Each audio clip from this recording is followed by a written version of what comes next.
मोहसिन भोपाली के लाजवाब कतात।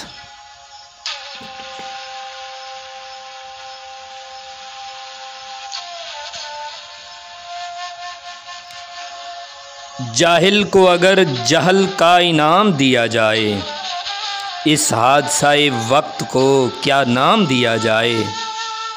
मैखाने की तौहीन है, रिंदों की हतक है, कम ज़र्फ़ के हाथों में अगर जाम दिया जाए।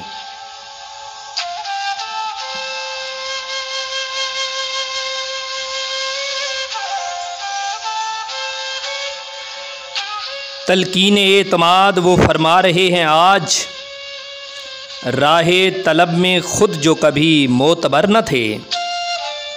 नरंगिए सियासते दौरां तो देखिए, मंजिल उन्हें मिली जो शरीके सफ़र न थे।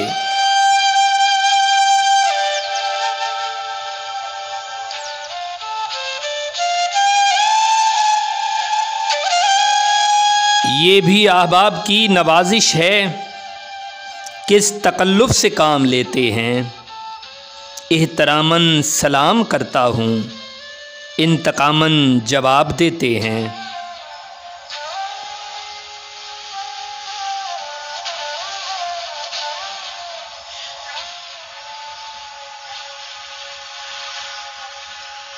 बराहे करम सब्सक्राइब कीजिए।